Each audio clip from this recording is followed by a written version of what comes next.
Organizations must develop new routines that fit in the context of the existing culture and nudge members toward a culture that embraces innovation.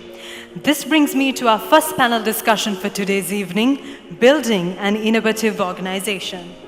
Inviting upon the stage our moderator for today, Mr. Prasanna Padmanathan, CEO of Ultima Training. Good evening, everyone. So today we are going to have a very diversified panel. So today we are going to discuss a little bit about building an organization through innovation and creativity. Any organization per se, having innovative employees or having innovation built in their organizational strategy is crucial to compete with the business environment these days. So our panel is seated over here representing 4 different industries from banking, e-commerce, logistics and advertising. To start with, I would like to listen to their viewpoints about how important it is to build innovation in your organization strategy or to build it inside the culture of the organization. So we'll start with Mr. Tyagaraja from Cargill's Bank. Thank you, Prasanna. I think regardless of the nature of the organization, innovation today is inevitable from a multitude of approaches, be it cost mitigation, revenue enhancement, customer experience, it does not matter. Being at the cutting edge and introducing improvements in innovation, I think, is very, very important to stay not in peer but ahead of the curve. And it frankly doesn't matter as to which industry it is. Dulit? So I'm a serial entrepreneur in Sri Lanka. Started about 6 different companies so far. Every 3 years we start to do a new startup. And when it comes to the startup world, I mean, innovation is pretty much everything. I'll just focus on one startup that I started 3 years ago called Grasshoppers. And this is a company that does logistics or last mile delivery anywhere in the country. And we have, absolutely no vehicles, no fixed assets. If you look at the balance sheet, it's like, mouse pads and chairs and laptops and few things. And it's all due to the innovation. And one main thing that I always do is I start to do a lot of listening. If the leadership is not willing to listen, and if the leadership is not willing to respect the next generation, that shuts down innovation right there. Dr. Shamila. So I'm here, thank you, with my co-panelist, all from Sri Lanka, and I'm the only one from India. That itself is an innovation, first of all, maybe a game changer. Quickly, to give my story, what is the innovation? Logistics industry is absolutely a male-dominated industry. And for me in India, to be the only woman in project logistics, I'm not talking about the back office, I'm talking at a top leadership level. I'm only woman in the country doing that today. And it took me a long time, and I feel so proud that I had the backup and the support of all the men to where I am today. So innovation for me is you men giving us women so much of empowerment. Thank you. Thank you. We'll ask from Krishanta. Yes, I am in the field of marketing communication, and actually innovation is absolutely crucial for us. All my competitors are international giants, and if you do not innovate and if you're not constantly creative, quite literally, we don't eat, and now my kids don't have a way to survive, and I don't have the abilities to pay my staff. So quite literally, innovation is lifeblood as far as I'm concerned. Thank you. From an innovation perspective, as Dulit rightly mentioned, listening to people, right, which is really, really important. And I would like to ask from Mr. Tyagaraja about listening to people from an operations perspective. Because I would think most of the innovations or the ideas for innovation come from the grassroots level, from the ones who actually talk to and meet customers on a day-to-day basis. How do Cargill's bank encourage that? We encourage is, for those of you who understand what a sandbox is, we have our own sandbox, which is effectively a combination of an idea bank, which is then extended to experimentation within the organization at the from the very entry level, so that you stimulate ideas. You don't scare people away from stimulating thoughts, but there is a smaller focus group which then filters that and then gets into experimenting. And there is a agreed governance process from converting an idea into commercially viable applications. There is a very good chance that maybe 50% of it, or even maybe 60-70% of it may not materialize into commercialization, but the whole process which is internally inculcated is to stimulate creativity within the organization as a culture, right? Being an agri-centric bank, one of the recent innovations which we brought in, bringing digital ring fencing in mapping farmers' location and using that and weather patterns to monitor non-performance of loans was one such innovation which came through. Young agri-level, entry-level officer, an idea which eventually stepped into protecting the organization's exposure to that particular industry. As you mentioned, getting that particular innovative, that creative idea from a grassroots level, my question is how many CEOs or how many leaders actually give respect or willing to listen to those type of ideas? I think, Dulit, you had a similar situation where I read somewhere, I heard you speaking about how a particular idea one of your employees brought in that you actually executed. If you could just tell us a little bit about that, which is very interesting. You're talking about the lead you got a sticker, right? Yes, yes. Right. So that's a quick story. We have a large number of delivery drivers who are doing the e-commerce deliveries door to door. And we have a few female drivers. This female driver, her name is Sanka, I remember, and she came up with an idea. It came all the way up to me, and the idea is so simple, but that's all the big problem. So when we deliver a package to a house, there's a good chance that nobody is at home. It happens all the time. So what we do is we put a sticker on the door and said, we've been here, here's the order number, phone number, all that, call us back. This is a very scary looking note. When the recipient come back home, there's this citation from the court on your door. Right? So her idea was, simply change that to a sticker with a cartoon guy holding two bags, tears on his hands, saying, I was here, but you were not here. Please call me back on this number. The previous situation was we would always get a complaining customer saying that, you said you were going to be here at noon, I was here till 11:30, I can't be waiting all day. It's always a very hostile conversation with the customer care department. This whole tone changed simply because of the tone of the sticker, right? It was always like, hey, I just missed you. Can you please tell the driver to come back? So this simply came from a grassroots level person, and as a CEO, I always give the 100% 10 minutes that they want. Not the 10 minutes with my phone on the side and my laptop half open and with something else on my mind. I give that 10 minutes, I give that 10 minutes, even if I don't implement the idea, that person walks out of the room as a happy person because your boss listens. Good, thanks Julie, thanks for that insight. Now, as he mentioned, organizations should have an open mindset, right? To welcome ideas, to build the organization through creativity innovation. And another thing is taking risks, right? Because without taking risks, you can't innovate. And you should actually encourage failure right? People in these countries, like, the problem why they don't try is they're scared of failure and scared of punishment if they fail.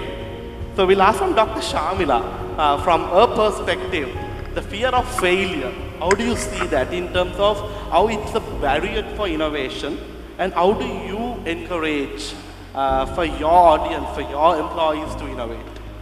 First of all, we cannot accept failure because the risk is somebody else's. And when you take risks, you innovate. So we are time bound, we are delivering people's refinery projects, power projects, car projects. So there is no factor built in for risk. There is factor built in for innovation. Now take a simple example. When we were doing the Delhi Metro Rail, where Bombardier was supposed to deliver 72 rail bogies by ship, and the schedule missed, we had to innovate. What do we do? Because we had a fine penalty. So there was the only aircraft in the world which is called the AN-124. We actually moved those bogies every alternate night. We had them airflown into the country because this was the question of the 2010 Asian Games getting ready, and the bogies had to be there. So every time we have a failure, we have an innovation backed by it. So we wait for ideas, operations every time. We were doing a project in Kashmir, which is a very difficult area to work because the road is closed for nearly 6 months. And we were thinking, how do we move these big transformers, 100 tons plus? And we said, fine, we will make new bridges. Today, if you go to that area, the army is thanking us for making those bridges for them, for our Indian army. So we are innovating all the time. For every job, we have something new. Thank you, Dr. Shamila. So coming back to Shanta, so he comes from a creative background. He works with all the top brands in the country. So Krishanta, from an external perspective, I'm going to ask you a question.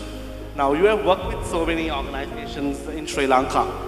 How do you see these leaders encourage creativity and innovation? Because sometimes certain organizations prefer to stick to the traditional ways of doing things, right? They are a little bit scared and they don't want to take risks. Because me recently working on certain campaigns with certain organizations, I was told, let's not try this and take a risk. We are putting our money in this, so let's stick to the methods that will work for us. How do you see this, and where are we heading?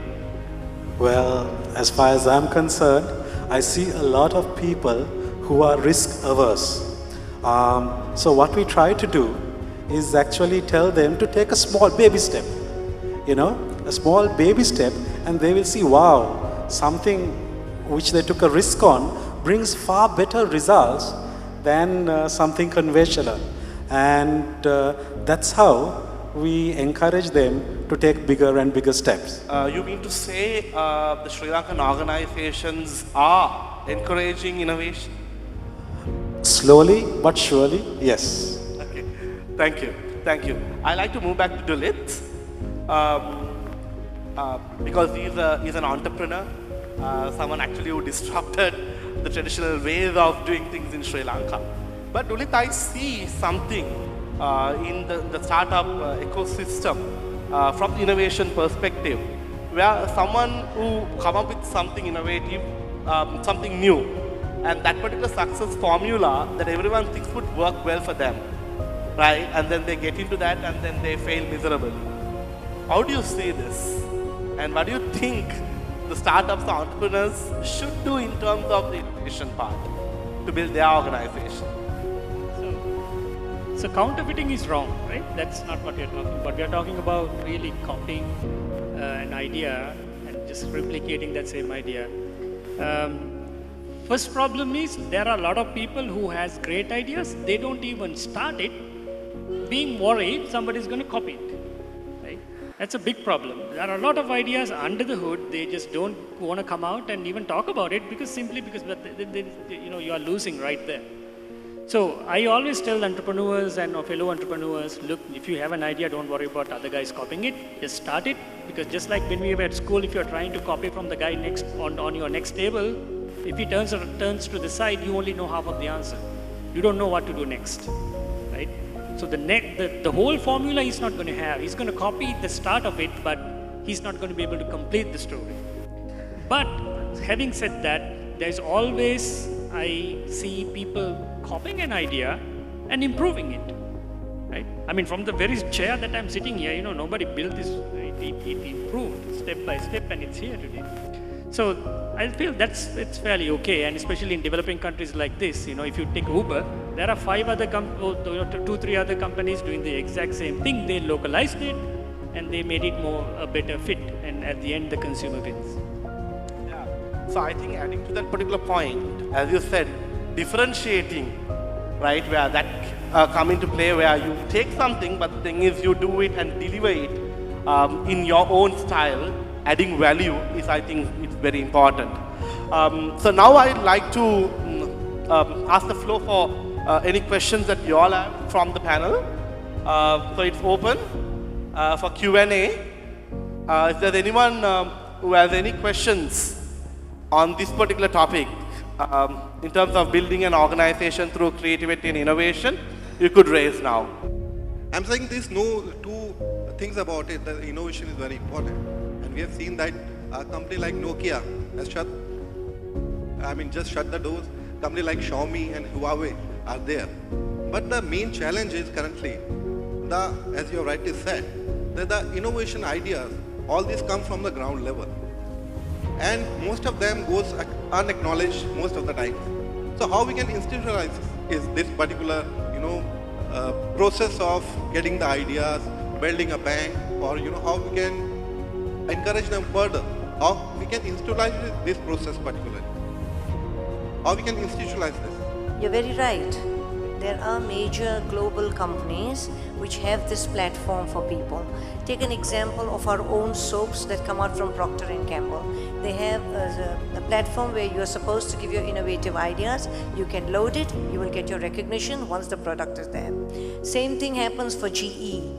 GE itself, you have an innovative idea, you give it to them. Either you will work on the project with GE, or you will get acknowledged in terms of a scholarship, in terms of monetary award, in terms of a working somewhere internship program, or you can, as I rightly said, be part of the program.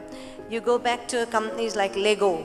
They came up with 2 brilliant ideas of their toys, which was the Beatles, the Sun something, and so you give it to those platforms. They are open to everybody in the world, and if you as a small person have decided you have an innovative idea, you have the preference to load it and you can award it for that. There is available in the world, this for sure. All right. Time to wrap up, right? So I would like to ask one last question from the panel. So when it comes to innovation, right, what do you think is the future of Sri Lankan organizations practicing innovation, building that in their strategy, and like setting goals not only for the organization but also for the employees, and also including maybe a KPI to innovate? What is your take on that? We'll start from. So I think a couple of observations. For the older generation corporates, I think it's a threat which they have to manage, and ideally try to convince that into an opportunity. I think the biggest challenge for them is to see the economic sense of plowing back a certain quantum of whatever they make every year back into innovation rather than relying on somebody else. I think that's point one. But I think as far as Sri Lanka is concerned, one of probably the greatest unsold assets we have here is we have our own equivalent of Silicon Valley here, which has, I think, showcased the best-in-class innovation on the global stage, but is very often white-labeled. It's very little people know that this sort of stuff is done from Sri Lankan talent. For example, if you look at, I think, I'm sure Dulitha will know this, if you look at the US departmental store Macy's, and if you look at that new technology which they call augmented reality, where you stand in front of the mirror and it wraps around so that you don't actually have to go into a store to check on your how a particular fabric or a piece of clothing looks on you, that it was developed right in Colombo, but it's white label somewhere else. So I think the talent is here. The real opportunity is how this talent can be harnessed and connected with global markets. I think that for a small market of 20 million people, the opportunity is connectivity to global markets. I think that is the key thing. And the other thing I would say is we have some great exciting times here. For those visitors who are here, there is a new development which has taken place in the recent months in Sri Lanka of a complete startup ecosystem under the brand name Hatch, which has taken place right in the heart of Colombo, where a group of entrepreneurs have got together and set up a complete ecosystem of, I think, several thousand square feet, which is capable of housing up to 1,000 startup entrepreneurs, where a complete ecosystem is there for people to develop, experiment, interact into a community of startups, which I think is great for a small market like Sri Lanka. So I think things are happening here. I think from what's happening, Teka nicely covered it, but I see a gap in large companies because the boardroom level, when it comes to very senior managers in the boardroom level, they need to learn to step back and start believing in the next generation. Same in politics, same in most of these things. They, the older managers and see very senior people who have really done all the heavy lifting of that company for ages, do not have the guts to step back and let it go and let the younger guys take over. I think, I encourage that as much as I can. I'm in the startup world, so it's easy to do that. But I hope the moment the large blue chip companies start doing that, innovation will thrive. I can talk for Sri Lanka being innovative. You guys have taken away the whole hub for the containers for the Southeast Asia. This itself is a fabulous innovation, and it is the #1 hub for containers today in the Southeast Asia region. So it's a great potential for your country, not that we don't have any, but I think it's fabulous. They always say necessity is the mother of innovation, and I think as the levels of competition go up, as the markets open up, then we cannot do the same things we did today and expect to succeed, and therefore innovation becomes more and more important. And I see the future where definitely innovation is going to play a very key role in companies achieving their objectives. Thank you, Krishanta. So, from the panel, whatever the viewpoints from what they said, if I need to actually summarize, having a goal, right? Having a business goal of these organizations to keep on innovating, and also listening to the grassroots level people, right? From their opinion, from their comments in the area of what we could innovate, how we can be creative, and make sure that certain ideas are not just written in books, because that's what happens in most of the companies. Yeah, all the strategies, all those implementation part, it's there nicely written in books, or it's there in a document.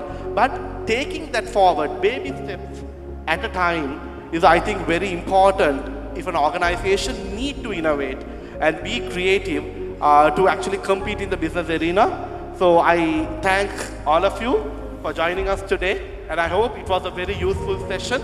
And thank you so much for your time and commitment of coming here and sharing your knowledge with the audience. Thank you. I would like to request our guest of honor, Dr. Talpha Babalola and Dr. Neetu Singh, to felicitate the panelists and moderator by presenting with certificates of participation. Mr. Rajendra Thegaraja, the Managing Director and CEO of Cargill's Bank, Mr. Dulit Herath, CEO of Kaprika Sri Lanka, Mr. Krishanta Jai Singha, Managing Director of Sarva Colombo, and Dr. Sharmila Amin, Managing Director of Bertlin Logistics India Private Limited. And inviting upon the stage our moderator for today, Mr. Prasanna Padmanathan, CEO of Ultima Training.